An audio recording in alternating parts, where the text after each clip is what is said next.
اپنا سب کچھ قربان کرنے والے شہیدوں کے عظیم گھرانے کے چراغوں میں سے ایک انتہائی عظیم ترین چراغ کا آج تذکرہ پاک اس ہستی کا ہے جن کا گھرانہ فدا کا ابی و امی یا رسول اللہ صلی اللہ علیہ وآلہ وسلم کی عملی تصویر تھا۔ آج تذکرہ پاک اس ہستی کا ہے جنہوں نے اسلام کی ابتدائی دنوں میں دار ارکم سے اٹھنے والے نور سے اپنے قلب کو منور کیا اور السابقون الاولون کی اعلیٰ ترین کہکشاں کے بزم نشین ہوئے۔ آج تذکرہ پاک اس مبارک ہستی کا ہے ناظرین جو عشق مصطفیٰ صلی اللہ علیہ وآلہ وسلم کی شدت اور حدت میں ایسے کندن بنے کہ کفار کی طرف سے آگ میں جلنا تو تسلیم کیا مگر اسلام کے راستے سے پھرنا آپ نے تسلیم نہیں کیا۔ آج تذکرہ پاک اس مبارک ہستی کا ہے ناظرین جن کے گھرانے کے مبارک خون نے ابتدائی دور میں اسلام کے چراغوں کو روشن کیا۔ آج تذکرہ پاک ان کا ہے جن کے خاندان کو مشرکین نے لاچار و مجبور دیکھ کر سب سے زیادہ مشق ستم بنایا اور طرح طرح کی اذیت دی کہ ٹھیک دوپہر کے وقت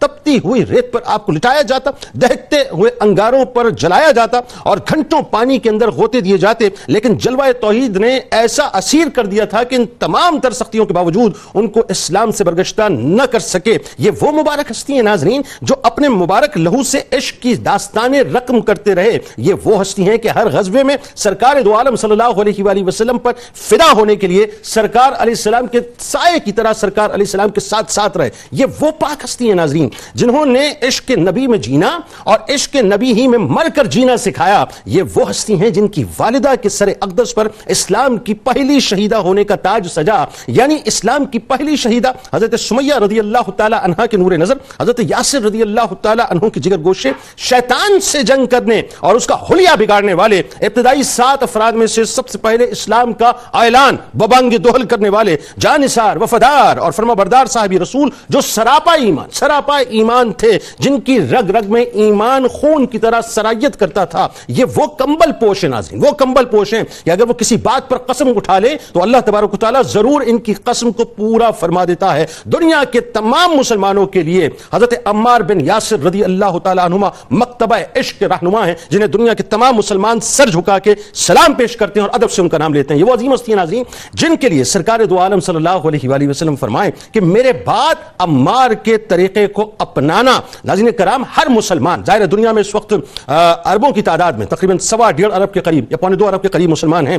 ہر مسلمان یعنی رہتی دنیا تک آنے والے جنت کے مشتاق رہیں گے، لیکن یہ وہ بلند پایہ ہستی ہیں جنت جن کی مشتاق ہے، جن کی منتظر ہیں کہ حضرت عمار بن یاسر رضی اللہ تعالیٰ عنہما تشریف لائیں۔ یہ وہ پاک ہستی ناظرین جن کے پورے گھرانے کو کن کی کنجی کے مالک سرکار دو عالم صلی اللہ علیہ وآلہ وسلم نے جنت کی بشارت عطا فرمائی۔ یہ وہ ہستی ہیں جن سے اگر کوئی بغض رکھے تو اللہ تبارک و تعالیٰ اسے مبغوض رکھتا ہے۔ یہ وہ پاک اور مبارک ہستی ہیں جن کے لیے سرور دو جہاں صلی اللہ علیہ وآلہ وسلم فرمائے کہ اللہ نے عمار کو سر سے لے کر پاؤں تک ایمان سے بھر دیا ہے۔ عمار کے خون اور گوشت میں ایمان صلاحیت کر چکا ہے۔ یہ وہ مبارک اور پاک ہستی ہیں جن کو بارگاہ محبوب خدا صلی اللہ علیہ وآلہ وسلم سے طیب مطیب یعنی صاف ستھرے ہونے کا لقب ملا۔ حضرت عمار بن یاسر رضی اللہ تعالیٰ عنہ کی شخصیت سمندر کی طرح گہری تھی ناظرین۔ آپ کی گفتگو بہت کم ہوتی تھی، بہت کم گفتگو فرماتے، خاموشی طویل ہوا کرتی تھی۔ جب اکثر و بیشتر خوف خدا میں ڈوبے رہتے تو لوگ سوال کرتے لیکن آپ اس کا جواب نہ دیتے، یعنی خوف خدا میں ڈوبے رہتے تھے اور آنے والے فتنوں سے پناہ مانگا کرتے تھے۔ بس یہ سمجھ لیجئے ناظرین، جو مکتبہ عشق کے طالب علم ہیں ان طلباء کو چاہیے کہ حضرت عمار رضی اللہ تعالی عنہ کے مکتبے میں داخلہ لے لیں۔ عشق کا مقصد بھی سمجھ آ جائے گا، عشق کا فلسفہ بھی سمجھ میں آ جائے گا، زندگی کا مقصد بھی سمجھ آ جائے گا اور موت کا مقصد بھی سمجھ آ جائے گا۔ آغاز کرتے ہیں ناظرین کرام ہمارے ساتھ 3 شخصیات یقیناً کسی تعارف کی محتاج نہیں۔ پہلی شخصیت ممتاز عالم دین محترم جناب مفتی محمد اسحاق مدنی صاحب، دوسری شخصیت ممتاز عالم دین جناب علامہ اکرام حسین قادری صاحب، تیسری شخصیت ممتاز اسکالر ہیں، پروفیسر ہیں یونیورسٹی آف کراچی میں، خوبصورت گفتگو جناب ڈاکٹر سید محبوب بخاری صاحب۔ تینوں احباب کو خوش آمدید، السلام علیکم۔ اور آخر میں انشاءاللہ منقبت کا نذرانہ پیش کریں گے جناب خاور نقشبندی صاحب جو ملک کے ممتاز شناخواں ہیں۔ آغاز کرتے ہیں علامہ صاحب سے۔ کیا حسین شخصیت صاحب، میں تو فریفتہ ہوں حضرت عمار رضی اللہ تعالیٰ عنہ پہ۔ آئیے آغاز کرتے ہیں خاندانی تعارف سے۔ دیکھیں کیسی بات ہے، رہتی دنیا تک اسلام کی ہسٹری جو بھی لکھے گا، جب لکھی جائے گی، اسلام کے پہلی شہیدہ کا تذکرہ آئے گا تو آپ کی والدہ محترمہ حضرت سمیہ رضی اللہ تعالیٰ عنہ۔ آغاز کریں گے خاندانی تعارف اور ساتھ ساتھ آپ رضی اللہ تعالیٰ عنہ اور آپ رضی اللہ تعالیٰ عنہ کے والدین کا جو قبول اسلام کا معاملہ اور آپ کے والدین اور بھائی جو ہیں ان کی جو ظاہر شہادت کا معاملہ ہے، سارا بیان کیجیے۔ بسم اللہ الرحمن الرحیم۔ حضرت عمار بن یاسر رضی اللہ تعالیٰ عنہ کے حوالے سے آج گفتگو ہے۔ آپ کو اللہ تبارک و تعالیٰ نے یہ سعادت عطا فرمائی ہے کہ نبی رحمت صلی اللہ تعالی علیہ وآلہ وسلم نے جن لوگوں کو ابتداءً اسلام کی دعوت دی اور انہوں نے بلا شک و تردد اسلام قبول کیا، آپ کا گھرانہ ان میں شامل ہے. سبحان اللہ. آپ کے والد محترم حضرت یاسر ہوں، آپ کی والدہ محترمہ حضرت سمیہ ہوں، آپ کے بھائی عبداللہ ہیں اور آپ ہیں، یہ وہ ہستیاں ہیں کہ پورے کا پورا گھرانہ داخل اسلام ہوا. سبحان اور خدا فرماتے ہیں کہ ہماری یہ کیفیت تھی کہ جب 5 غلام تھے، 2 خواتین تھیں اور ایک حضرت ابوبکر صدیق رضی اللہ تعالیٰ عنہ تھے. جب یہ افراد اسلام میں داخل تھے، موجود تھے، تو ان میں ہم بھی شامل تھے، یعنی ان ابتدائی 7 افراد میں. اور آپ سمجھتے ہیں کہ ابتداءً کسی کام کو کرنا، اور اس وقت جو کفار قریش کا ظلم و ستم ہے، ان کی جو طاقت ہے، ان کی جو سرکشی ہے کہ کوئی شخص اگر کلمہ پڑھتا ہے اس کے ساتھ کیا وہ انداز اختیار کرتے ہیں، یہ ہمیں نظر آتا ہے پھر آپ کے خاندان کے حوالے سے. جب نبی رحمت صلی اللہ تعالی علیہ وآلہ وسلم ان چیزوں کو دیکھتے ہیں کہ ان کے ساتھ کیا رویہ اختیار کیا گیا، ان کے ساتھ کیسے ظلم و ستم کا معاملہ کیا گیا، اس وقت آپ یہ دیکھیے کہ جب کلمہ پڑھنا، اسلام کا نام لینا، وہ اقبال نے کہا تھا نا، شہادت گاہ الفت میں قدم رکھنا ہے. لوگ آسان سمجھتے ہیں مسلمان ہونا، کتنا مشکل ترین دور تھا، کتنا مشکل معاملہ تھا، لیکن اس وقت یہ وہ ہستیاں ہیں کہ جنہوں نے اسلام پر ثابت قدمی کا مظاہرہ کیا. اور آگے بڑھنے سے پہلے میں ایک بات عرض کروں کہ اگر آپ کو یا مجھے کہیں کسی کام میں مشکل محسوس ہو یا اسلام کے معاملے میں ہمیں لگے کہ تکلیف ہے، پریشانی ہے، وہ تکلیفیں تو کبھی میسر بھی نہیں، نہ کبھی ہو سکتی ہے، تکلیفیں ہوئی تھی. لیکن ہم اگر استقامت کا پہاڑ ابتداءً کسی کو دیکھنا چاہیں تو یہ وہ گھرانہ ہے جس پورے گھرانے پر تکلیفیں ہو رہی ہیں، پورا گھرانہ مشکلات کا شکار ہے. اور نبی رحمت صلی اللہ تعالی علیہ وآلہ وسلم ان کے لیے دعا فرما رہے ہیں کہ اسبرو آل یاسر، صبر کرو صبر کرو، بے شک اللہ نے تمہاری جنت کا وعدہ فرما دیا. اور یہی وہ ہستی ہے کہ جب ان کی والدہ محترمہ پہ ظلم و ستم ہوا اور یہ کہا گیا کہ کلمہ چھوڑ دیجئے، اسلام کو چھوڑ دیجئے، وہ ڈٹ گئی اپنے کلمے پہ. پہلی وہ شہیدہ ہے کہ جنہیں اللہ تبارک و تعالی نے اسلام کی شہیدہ ہونے کی سعادت عطا فرمائی ہے. اچھا وہ کیا علامہ صاحب منظر نامہ ذرا وہ بھی بیان کیجئے کہ ابو جہل نے کس انداز سے آپ کو شہید کیا، یعنی ایک تو پہلی شہیدہ اور جس جبر کے ساتھ، جس ظلم کے ساتھ جو ہے شہید کیا گیا، وہ ایک اندوناک جو ہے داستان ہے. حضرت بی بی سمیہ رضی اللہ تعالی عنہ کا معاملہ یہ ہے کہ جب آپ نے اپنے اسلام کی بات کی ہے تو ابو جہل نے کہا کہ تم چھوڑو، اور ظلم کرنے لگا، چونکہ ان کا تعلق غلاموں سے تھا اور جو نسل در نسل غلامی کا سلسلہ چلتا ہوا آ رہا تھا. اور اس کا پس منظر یہ ہے کہ حضرت یاسر، ان کے بھائی، یعنی 4 بھائی تھے یہ، ان میں سے ایک بھائی جو ہے وہ بچھڑ گئے تھے، انہیں ڈھونڈتے ڈھونڈتے ڈھونڈتے مکہ مکرمہ تک آ گئے.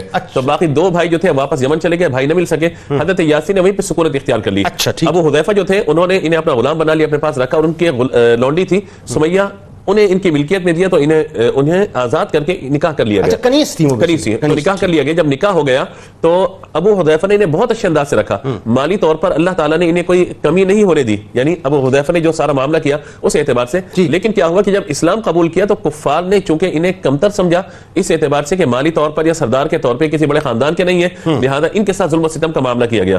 حضرت ابوبکر صدیق رضی اللہ تعالیٰ عنہ حالانکہ کتنے بڑے سردار ہیں، کیا شخصیت ہے آپ کی مالی طور پر، لیکن ان کے ساتھ بھی ظلم و ستم روا رکھا گیا. لیکن آپ کی والدہ کے ساتھ یہ کیا گیا، کہا کہ کلمہ چھوڑ دو، کلمہ چھوڑ دو، کلمہ چھوڑ دو. انہوں نے کہا ہماری جان تو جا سکتی ہے مگر مصطفیٰ کا دامن نہیں چھوڑ سکتے، ہم کلمہ نہیں چھوڑ سکتے. تو اس نے آپ کی ناف کے نیچے نیزہ مارا، جہاں تک کہ اس کی تکلیف کی شدت سے خون زیادہ بہہ جانے کی وجہ سے آپ کا انتقال ہو گیا اور آپ شہیدہ ہو گئی. پہلی ان کے بعد ان کے والد محترم حضرت یاسر کے ساتھ ظلم و ستم ہوئے، انہیں شہید کیا گیا. پھر ان کے بھائی عبداللہ ہیں، ان کے ساتھ ظلم و ستم کا معاملہ، انہیں شہید کیا گیا. یہاں تک کہ حضرت عمار رضی اللہ تعالیٰ عنہ کو اتنے ظلم و ستم، اتنی تکلیفیں دی گئی، اتنی تکلیفیں دی گئی. کہا جاتا ہے کہ جب وہ بڑھاپے میں تھے تو اپنی پشت دکھایا کرتے تھے کہ میری پشت دیکھو، اس پہ وہ نشانات ہیں جو میں نے جرم یہ کیا تھا کہ میں نے اسلام قبول کیا تھا. اچھا، اب 93 برس ماشاءاللہ آپ کی عمر، پوری ایک صدی آپ نے دیکھی، اور آپ یہ دیکھیے یہ وہی بات ہے کہ دار ارکم سے اٹھنے والی پر نور صداؤں سے لے کر پھر آپ نے ظاہر خلفائے راشدین کے ادوار دیکھے، اور جس طرح سے آپ نے زندگی گزاری، میں تو آپ کو بتاؤں کہ فدا ہوں میں حضرت عمار رضی اللہ تعالیٰ عنہ پہ. جو تکالیف دیکھیں، آج میں ایک سوال سے پہلے تھوڑی سی تمہید 2 جملوں میں بنانا چاہتا ہوں. آج جو ہم پوری دنیا میں ظاہر مسلمان بستے ہیں، اور خاص طور پہ اس وقت جو ہمیں دیکھا جا رہا ہے، ایک بات ذرا ہم سوچیں ایک لمحے کے لیے، ہم کتنا فار گرانٹیڈ لیتے ہیں نا دین کو، کتنا فار گرانٹیڈ. کلمہ مل گیا، نمازیں ادا کر رہے ہیں، عبادتیں کر رہے ہیں، جیسے ہمارے گھر کی کھیتی تھی، معاذ اللہ ثم معاذ اللہ. لیکن جو آپ رضی اللہ تعالیٰ عنہ کا اسلام کی راہ میں تکالیف اٹھانا، آپ کے گھر کے لوگوں کا، خاص طور پہ اسپیسیفک ہم آپ کی بات کریں، اور سرکار علیہ السلام اور ان کے اہل بیت سے جو آپ نے محبت کا اظہار کیا، یعنی محبت چھوڑی نہیں، مودت چھوڑی نہیں، وہ ذرا بتائیے کیا. بسم اللہ الرحمن الرحیم. جناب سیدنا عمار بن یاسر رضی اللہ تعالیٰ عنہ، جیسا کہ آپ نے ذکر کیا کہ ابتدائے اسلام کے وہ عظیم جانثاران ہیں کہ جن کے صدقے اور طفیل آج اسلام کی خوبصورت عمارت جو ہے وہ کھڑی ہے. اللہ یقیناً کسی بھی عمارت کے پختہ اور مضبوط ہونے میں اس کی بنیاد کا کردار ہوتا ہے. ایسے ہی تو جہاں اس بنیاد میں بلال حبشی کا خون شامل ہے، وہیں جناب عمار بن یاسر رضی اللہ تعالیٰ عنہ کی استقامت کا وہ نور شامل ہے کہ جو آج بھی ہمارے رشد و ہدایت کا ذریعہ ہے. جہاں کہیں بھی مسلمان کو اذیت اور تکلیف ہو، اس کے سامنے عمار بن یاسر ہونے چاہیے. ایک ہستی وہ بھی ہیں کہ جنہوں نے ہر حال میں آقا کائنات صلی اللہ علیہ وآلہ وسلم سے اپنی وفاؤں کی. کیا اچھی بات آپ کر رہے ہیں، واہ واہ واہ. آپ یہ دیکھیے کہ یہ جو ابتدائے اسلام میں مشقت برداشت کرنے والے لوگ ہیں، حضور نبی رحمت صلی اللہ علیہ وسلم نے انہیں بطور خاص جو اعزازات اور اہتمام کے ساتھ ان کی شانیں بیان فرمائی ہیں، ان میں ایک بلال حبشی ہیں کہ حضور علیہ الصلوۃ والسلام نے انہیں وہ اعزاز اور شرف عطا کیا ہے کہ عمر بن خطاب بھی انہیں اپنا سردار اور سید کہہ رہے ہیں۔ اور مجھے یہ بات کہنے میں بڑی لذت محسوس ہوگی کہ فتاوی رضویہ شریف میں سیدی اعلیٰ حضرت نے جب حضرت عمار بن یاسر کا تذکرہ کیا تو آپ نے فرمایا یہ سردار ابن سردار، یہ سردار بن سردار۔ لوگ تو یہ کہیں نا کہ جناب یہ تو غریب الوطن تھے، یہ بے یار و مددگار تھے، یہ تو یمن کے لوگ تھے، مکہ میں آ کر پھنس گئے، لوگوں نے مظالم کیے، تشدد کیے، یہ تاریخ کی ایک داستان تو ہے، لیکن وہ ایسے پھر کندن بنے، وہ آج بھی سردار ہیں اور انشاءاللہ قیامت تک اسی طرح سردار رہیں گے۔ حقیقی سرداری انہی لوگوں کی، حقیقی سرداری انہی لوگوں کی۔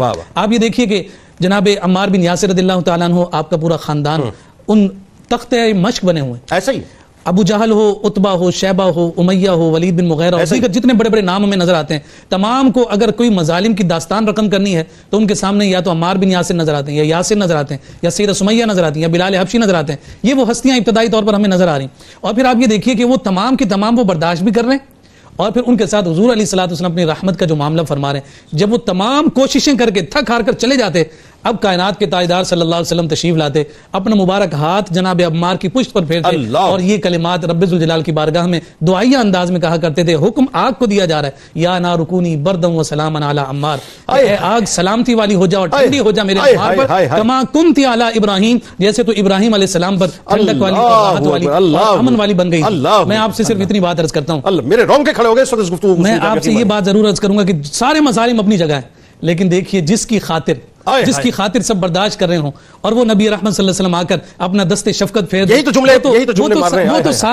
وہ تو سارے غم ہی بھول جایا کرتے تھے۔ جو سونا میرے دکھ وچ راضی تے میں سکھ نو چلے پاواں، کہ یہ آ کر میری داد رسی اور میری عیادت کر لیتے ہیں، مجھے اور کیا چاہیے۔ اور پھر کبھی کبھی جب تھک ہار کر یہ جو ہے کسی سمت بیٹھ جاتے ہیں تو حضور علیہ السلام تسلی دینے کے لیے پھر تشریف لاتے ہیں، فرماتے ہیں اصبروا یا آل یاسر فإن موعدکم الجنہ، صبر پر قائم رہنا، مستقیم رہنا، استقامت کا دامن نہ چھوڑنا، بے شک رب ذوالجلال نے اپنی جنت کا وعدہ تمہارے ساتھ آل یاسر کے ساتھ کر دیا۔ اب آپ یہ ساری باتیں جب ہمارے سامنے آتی ہیں، اس کے بعد جب آگے تھوڑا سا بڑھیں تو یہ بات بھی ہمارے مد نظر ہے کہ ایک اعتبار سے حضرت عمار بن یاسر کا اس پوری امت پر بڑا خوبصورت احسان ہے۔ بتائیے یہ دیکھیے کہ مظالم کی انتہا ہے، پانی میں غوطے دیے جاتے ہیں اور غوطے دیتے دیتے کیفیت یہ ہو جاتی ہے کہ آپ کے حواس جو ہے وہ اپنے مقام پر نہیں رہتے، جس کی وجہ سے کفار جو ہے آپ کی زبان سے جو کہلوانا چاہتے تھے وہ کہلوا دیتے۔ صحابہ کرام رضوان اللہ تعالی علیہم اجمعین نے سنا تو حضور کی خدمت میں حاضر ہوئے اور اس کہنے یا رسول اللہ عمار نے کلمہ کفر کہہ دیا۔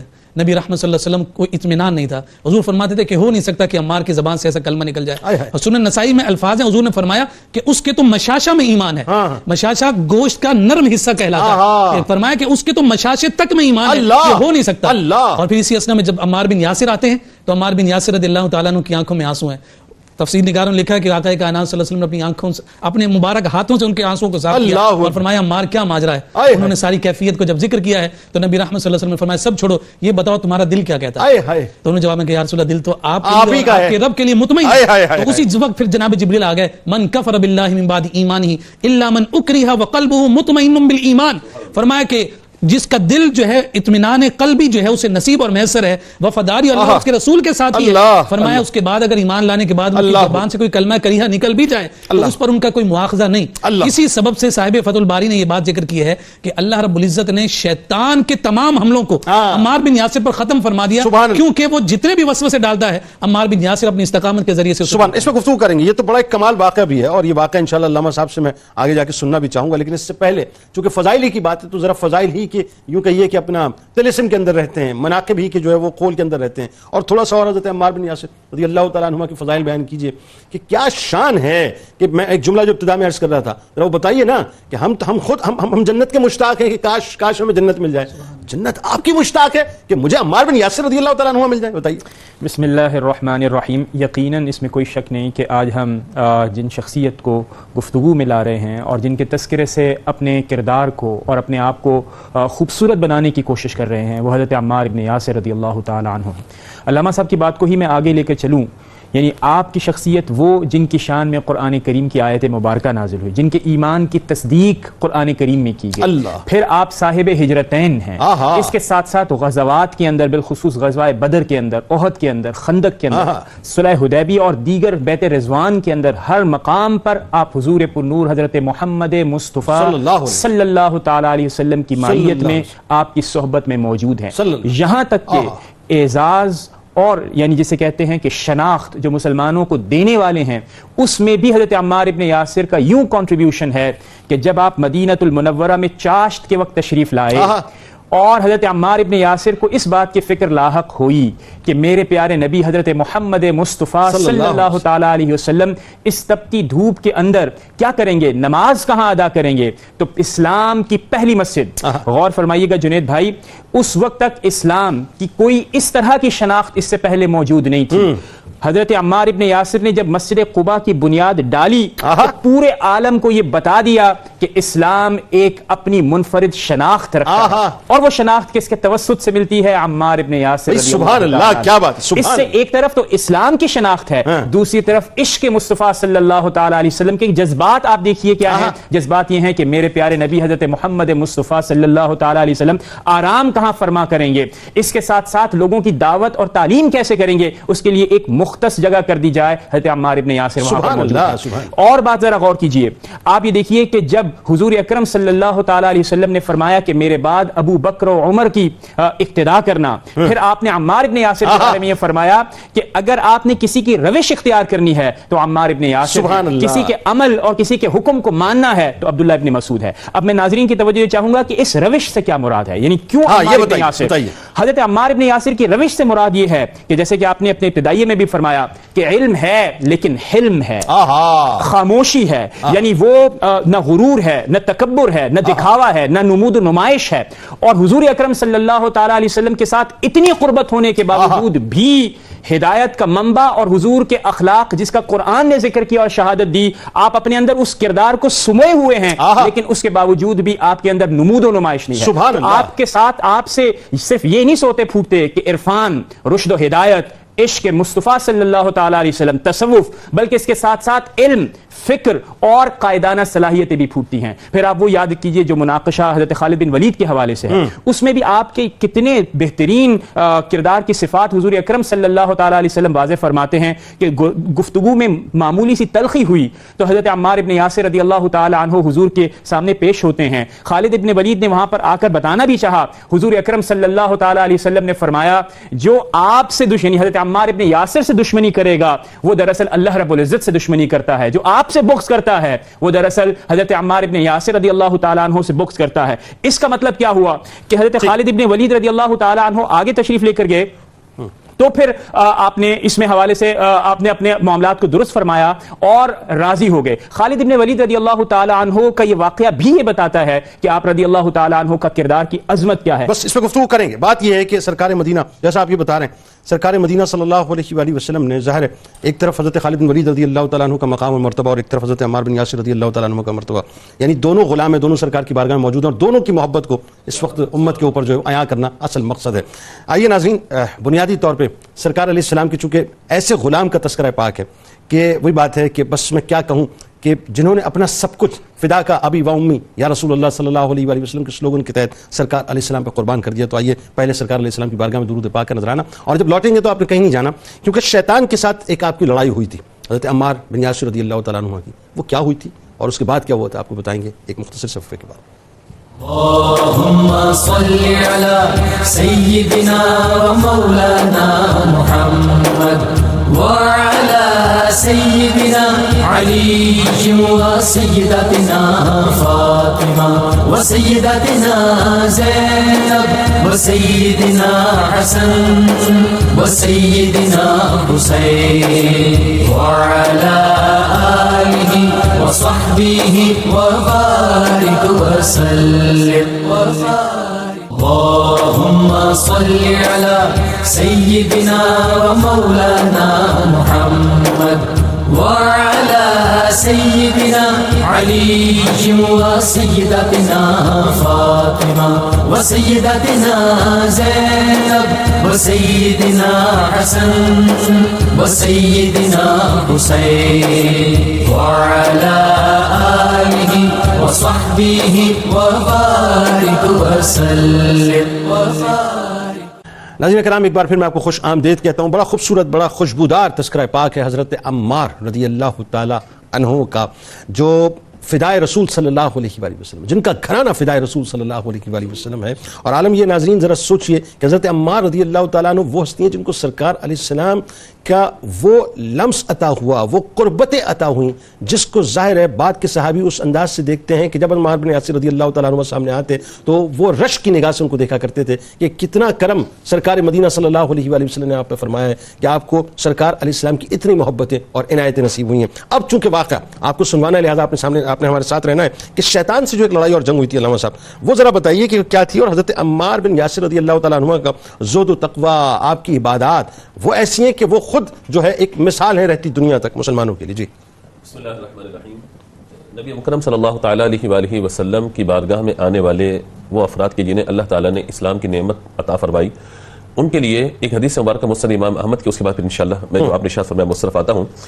حضرت امام احمد رحمۃ اللہ تعالیٰ علیہ جید سند کے ساتھ اس حدیث کو بیان فرماتے ہیں، کہتے ہیں کہ اللہ تبارک و تعالیٰ نے لوگوں کے دلوں کی چھان بین کی، لوگوں کے دلوں کی چھان بین کی، تو محمد صلی اللہ تعالیٰ علیہ وآلہ وسلم کے قلب مبارک کو سب سے بہتر پایا تو اپنی ذات کے لیے منتخب فرما لیا. سبحان اللہ. اس کے بعد اللہ تبارک و تعالیٰ نے جب پیغام رسالت سے حضور صلی اللہ تعالیٰ علیہ وآلہ وسلم کو مبعوث فرمایا تو پھر لوگوں کے دلوں کی کیفیت کو جانچا. جو سب سے بہترین قلوب تھے اللہ تعالیٰ نے انہیں اپنے محبوب کی صحابیت کے لیے منتخب فرمایا. اب آپ دیکھیے کہ ہم تذکرہ دیتے ہیں عمار بن یاسر رضی اللہ تعالیٰ عنہ کا کر رہے ہیں اور حضور کے کسی بھی صحابی کا ہم تذکرہ کرتے ہیں لگتا ہے کہ وہی سب سے افضل و اعلیٰ.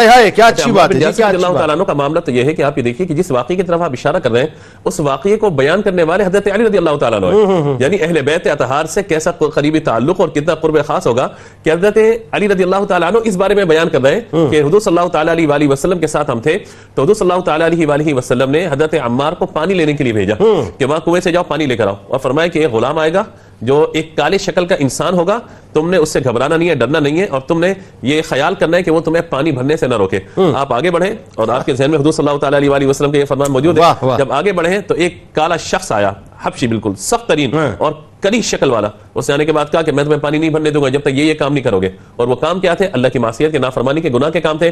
آپ نے فرمایا کہ مجھے میرے آقا علیہ الصلوۃ والسلام نے بتا دیا تھا کہ تم مجھے پانی نہیں بھرنے دو گے، لہذا میں تو پانی بھر کے جاؤں گا یہاں سے. تو اس سے آپ کی کشتی شروع ہوئی، پچھاڑ دیا آپ نے ایک مرتبہ، دو مرتبہ، یہاں تک کہ تیسری مرتبہ ہی پچھاڑ دیا. تو پھر اس نے کہا کہ مجھے چھوڑ دو، یعنی آپ کا ارادہ تھا کہ میں اسے مار دوں، قتل کر دوں. تو اس نے کہا مجھے چھوڑ دو، مجھے چھوڑ دو، مجھے چھوڑ دو. آپ نے اسے چھوڑا، وہ پیچھے وہ پانی بھر کے گئے.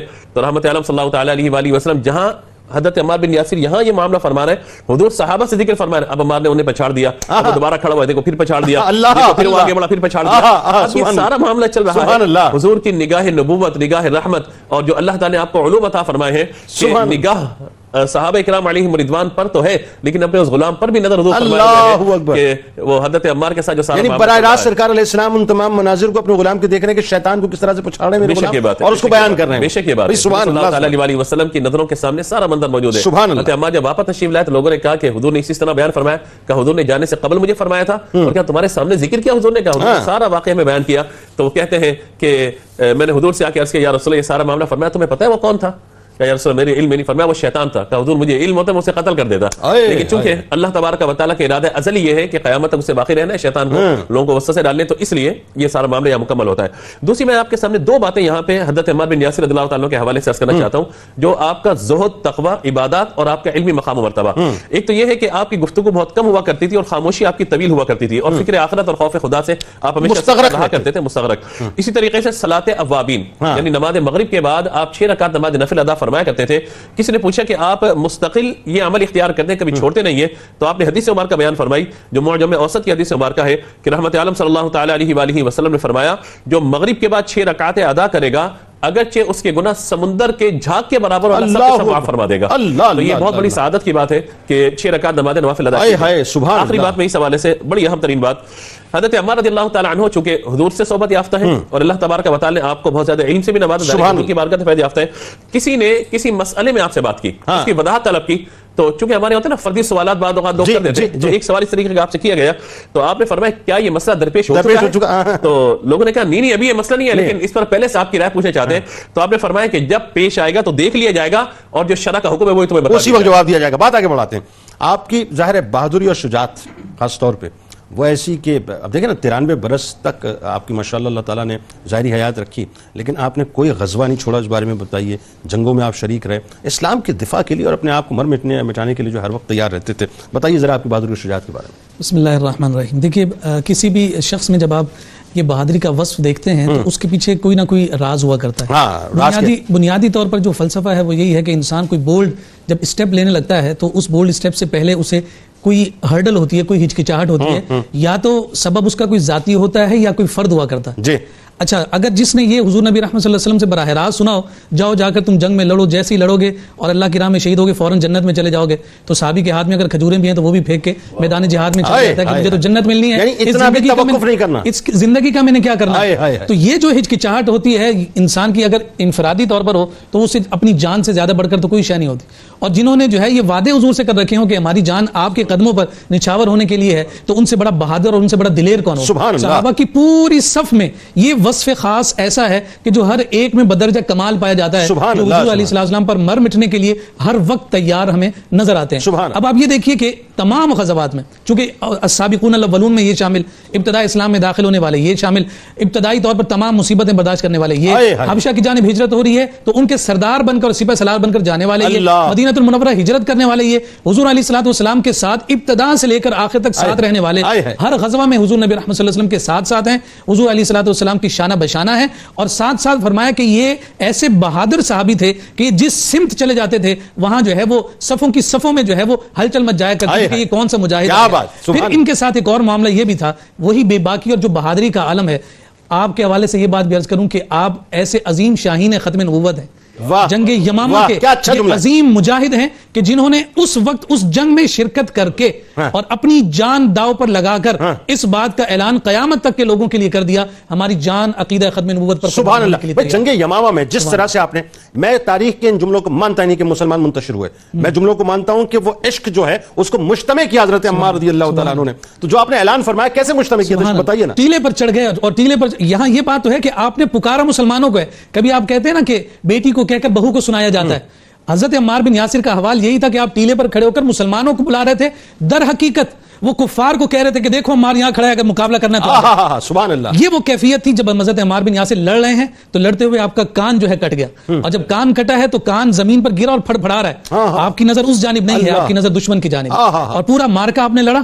اور مار کر لڑنے کے بعد جو کان آپ کا نہیں تھا آپ اس پر فخر کرتے تھے اور کہا کرتے تھے کہ جناب یہ کل قیامت کے دن میرے لیے بخشش اور شفاعت کا ذریعہ ہوگا، کیونکہ یہ اللہ کی راہ میں اور مصطفیٰ کریم صلی اللہ علیہ وسلم کی ختم نبوت کے لیے جو ہے یہ شہید ہوا ہے، یہی میرے لیے ذریعہ جو ہے نا بخشش اور نجات ہوگا. اور پھر آپ غزوات کے جملہ امور میں آپ دیکھ لیجئے. پھر جناب سیدنا صدیق اکبر رضی اللہ تعالیٰ جملہ ادا کرنے دیجئے، جو سماعت ختم نبوت کی محافظت پہ قربان ہو، ایسی سماعتوں پہ لاکھوں سلام. سبحان اللہ. سبحان بالکل بالکل آپ نے بجا فرمایا. اور تمام غزوات میں آپ دیکھ لیجئے. پھر اس کے بعد جناب صدیق اکبر، جناب عمر فاروق رضی اللہ تعالی عنہما اور جناب عثمان غنی رضی اللہ تعالی عنہ کے دور خلافت میں بھی جہاں جہاں مسلمان بڑے بڑے مارکوں میں گئے ہیں، یہ عمار بن یاسر جو ہے ہراول دستے کی سی صورت اختیار کیے ہوئے ایک ذات میں انجمن بنے ہوئے یہ مجاہد ہمیں نظر آتے ہیں. بھائی جن کی زندگی کا مطمع نظر یہ ہو جائے کہ میری جان کی کوئی حیثیت نہیں، جان دی ہوئی اسی کی، حق تو یہ ہے کہ حق ادا نہ ہوا، بس انہوں نے ساری زندگی اسی حق کو ادا کرنے کی صحیح. سبحان اللہ. بات آگے بڑھاتے ہیں ڈاکٹر صاحب. دیکھیں اس میں ایک اور جو بڑی خاص بات ہے وہ یہ کہ حضرت عمار بن یاسر رضی اللہ تعالیٰ عنہما نے آپ دیکھیے کہ پوری زندگی ایک جہد مسلسل کی طرح گزاری. سرکار علیہ السلام کی دست مبارک پر اسلام قبول کرنے سے لے کر پردہ فرمانے تک، اور پھر خلفۂ راشدین کے دور میں جو آپ کا کردار ہے، یعنی وہ ادوار ایسے ہیں کہ آپ نے اپنا ایک بھرپور کردار ادا کیا ہے. کوفے کے آپ گورنر بھی رہے حضرت عمر فاروق رضی اللہ تعالیٰ عنہ کے دور میں. تو ذرا بتائیے کہ وہ کیا کردار تھا، اور خاص طور پہ دنیا کو آپ بڑا ہیچ سمجھتے تھے، یعنی دنیا کی حقیقت آپ کے نزدیک کچھ بھی نہیں تھی. بسم اللہ الرحمن الرحیم. جنید بھائی آپ نے بڑا خوبصورت انداز میں بیان فرمایا، اور آپ حضرت عمار بن یاسر رضی اللہ تعالیٰ عنہ کی زندگی کو دیکھیں کہ باختلاف روایت 94 سال کی عمر، اس میں دنیا کا سب سے خوبصورت دور آپ نے دیکھا حضور اکرم صلی اللہ تعالیٰ علیہ وسلم اور خلفائے راشدین المہدیین کا دور. اب جو خوبصورت آپ کے کردار کی بات ہے وہ یہ ہے کہ حضرت عمر فاروق رضی اللہ تعالی عنہ نے جب اسلام کے سب سے بڑے صوبے کے گورنر کا اہتمام کرنا تھا تو آپ کی نظر انتخاب حضرت عمار بن یاسر پر پڑی. مورخین نے اس کے اوپر بہت گفتگو کی کہ آپ تو خاموش طبع ہیں, آپ کے اندر تو انکساری ہے, آپ کے اندر وہ روب دبدبہ بظاہر نظر نہیں آتا جو کہ طاقت والوں کے اندر ہوتا ہے, تو کیوں؟ لیکن اس پر بھی سب لوگ حیران ہو گئے کہ حضرت عمر فاروق رضی اللہ تعالیٰ عنہ کہ جن کا مزاج اسلام کا مزاج ہے, قرآن کریم جن کی تائید میں یعنی نازل ان معنوں میں ہوتا ہے کہ جو آپ کی رجحان ہوتا ہے اس کے مطابق اللہ رب العزت آیات نازل فرماتا ہے, تو حضرت عمار ابن یاسر رضی اللہ تعالیٰ عنہ کا انتخاب کیوں؟ تو مورخین نے اس پہ تبصرہ کرتے ہوئے لکھا کیونکہ جب کوفہ میں اسلام داخل ہوا تو اسلام نے کوفہ کو تو فتح کر لیا لیکن وہاں کے باشندوں کے دلوں کو فتح کرنا تھا, اور دلوں کو فتح کرنے کے لیے حضور اکرم صلی اللہ تعالی علیہ وسلم کی سنتوں کو زندہ کرنے کے لیے اور فارس اور روم کی سلطنتوں سے اپنے آپ کو مختلف اور منفرد بنانے کے لیے حضرت عمار ابن یاسر کا انتخاب کیا گیا. اتنا منفرد قسم کا انتخاب, منفرد, اور وہ منفرد کیوں؟ کیونکہ اسلام آپ کی شخصیت میں بولتا تھا, وہ سادگی, جس کا اسلام دعویدار, وہ مساوات, وہ انکساری, طاقت کے ہوتے ہوئے بھی طاقت آپ کی شخصیت. سبحان اللہ, سبحان اللہ. اور یہ سنت آپ نے کہاں سے کیری کی ہے؟ حضور اکرم صلی اللہ علیہ وسلم. اب آپ غور کیجئے, اور پھر جب حضرت عمر رضی اللہ تعالی عنہ آپ کو بھیج رہے ہیں کوفہ میں تو آپ ایک لیٹر لکھتے ہیں. اس لیٹر میں بہت خوبصورت انداز میں آپ نے بیان فرمایا یہ آپ کے گورنر بھی ہیں اور معلم بھی ہیں, ان کی اتباع کرو, یعنی ایڈمنسٹریٹولی اتباع نہیں کرنا بلکہ شریعت کے احکامات کے اندر بھی آپ نے ان کو فالو کرنا ہے. اچھا, اس میں ایک بات ڈاکٹر صاحب, قطع کلام کی معذرت, دو باتیں آپ ضرور بتائیں گے. پہلی بات تو آپ یہ بتائیے, میں حیران ہوتا ہوں اس واقعے کو پڑھ کے کہ ایز گورنر کوفہ آپ سوچئے کہ ایک درہم لے کے بازار میں نکلتے ہیں اور سامان اپنی پیٹھ پر لاد کے جاتے ہیں. آج کے حکمرانوں کے لیے کتنا بڑا میسج ہے اس کے اندر, دیکھیے یہ دیکھیے کتنی سادگی ہے. آپ یہ دیکھیے ہمارے ہاں نوکروں کی, خادموں کی ایک قطاریں ہوتی ہیں. جس بات کی طرف میں آپ کی توجہ چاہ رہا ہوں, جو یہ واقعہ شاہد ہے اور آج کے حکمرانوں کے لیے بہت بڑا درس دے رہا ہے, وہ کیا ہے؟ وہ یہ ہے کہ طاقت آپ کے مزاج پر کتنی اثر انداز ہوتی ہے.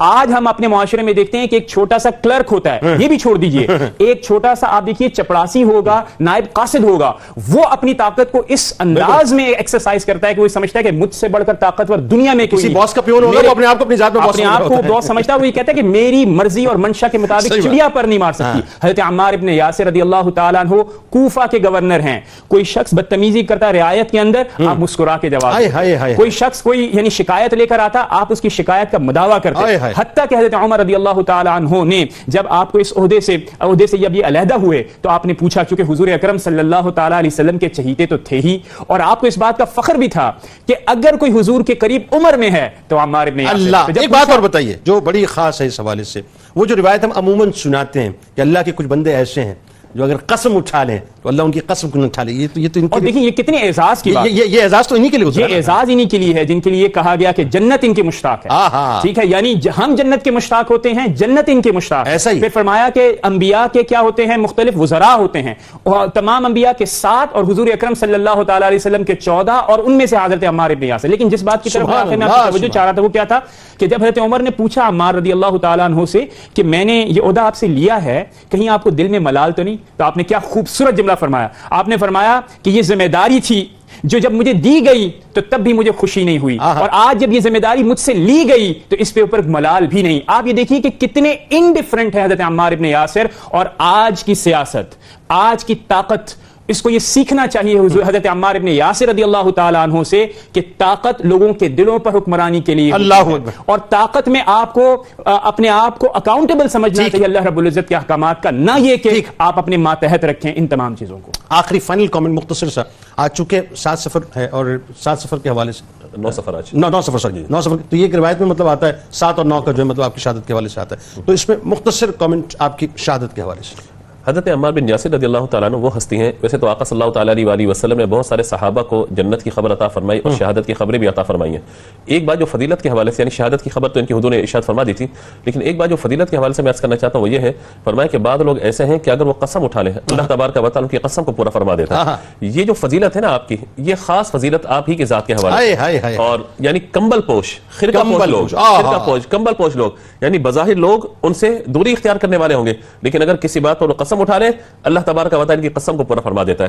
تو میں سمجھتا ہوں کہ میرے لیے, آپ کے لیے اور سننے والوں کے لیے اور خاص طور پہ اس چینل کے لیے سعادت کی بات ہے کہ ان کا ذکر کر رہے ہیں کہ جو بظاہر کمبل پہنچے, خرقہ پہنچے, لیکن مقام اتنا بلند و بالا ہے کہ وہ اگر قسم اٹھا لے کہ یہ کام کرنا ہے, اللہ تعالیٰ کی قسم کو پورا فرما دیتا ہے. شہیدوں کا گھرانہ اور شہیدوں کے گھرانے کے ایک شہید جو ایسے چراغ جو رہتی دنیا تک یقیناً ان کی روشنی جو منور کرتی رہے گی. کیا فرمائیں گے آپ کی شہادت کے حوالے سے؟ حضرت عمار بن یاسر رضی اللہ تعالیٰ عنہ آپ کی شہادت کے چرچے آپ کی زندگی میں ہی ہیں, اور ان کو سن کر آپ کے بھی دل میں یہ یقین اور کامل یقین تھا کہ جناب مجھے ایک پاکیزہ موت نصیب ہوگی کہ جو شہادت کی موت ہے حضور علیہ السلام کی زبان سے عطا کی گئی ہے, اور پھر جنت جن کی مشتاق ہے, اور یہ بشارت بھی وہ خود حضور علیہ السلام سے سن چکے ہیں.